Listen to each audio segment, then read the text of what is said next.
Hello everyone! Sa lahat ng nakakapanood ng aking video, ang aking mga followers, non-followers at lahat ng ating mga viewers all over the world. Eto na nga, this time nandito tayo sa tabing dagat mga mariko. As you can see, merong mga bangka dyan at makikita nyo yung dagat. Napakaganda ng panahon.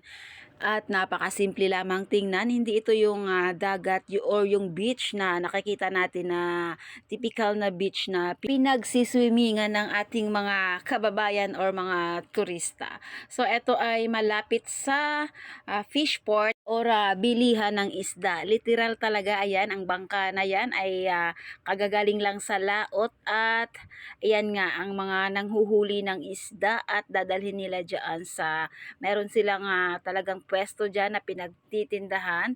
Pero kung gusto mo naman talaga mag-swimming, Mars, ay why not, 'di ba? Okay lang naman. Meron din namang pailan-ilan diyan na mga kababayan na natin na nagsi-swimming, siguro mga taga rito lang din malapit.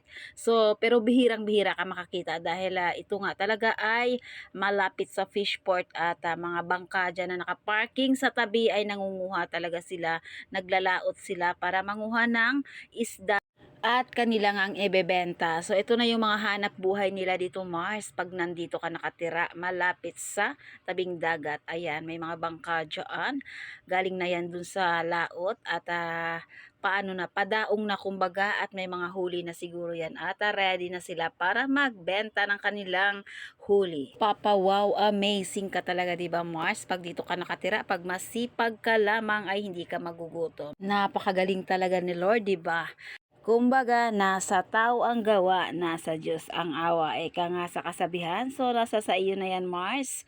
At mga parikoy, kung kayo patamad-tamad, wala nga. So, katulad ng mga kababayan nating nakatira dito, ito nga yung kanilang hanap buhay. Ayun, nandito na tayo sa pinaka-fish port at bilihan ng mga isda. Ito'y lahat ng ito ay galing sa ating napakayamang dagat. So, napakasimple lang tingnan yan, Mars. Ganyan-ganyan lang, hindi mo akalain na napakarami palang pakinabang or laman ang ating karagatan na of course pinapakinabangan ng ating mga kababayan na malapit nakatira dito sa tabing dagat, at ito na nga yung kanilang hanap buhay. So ang masasabi natin ay thank you Lord sa biyaya, o diba?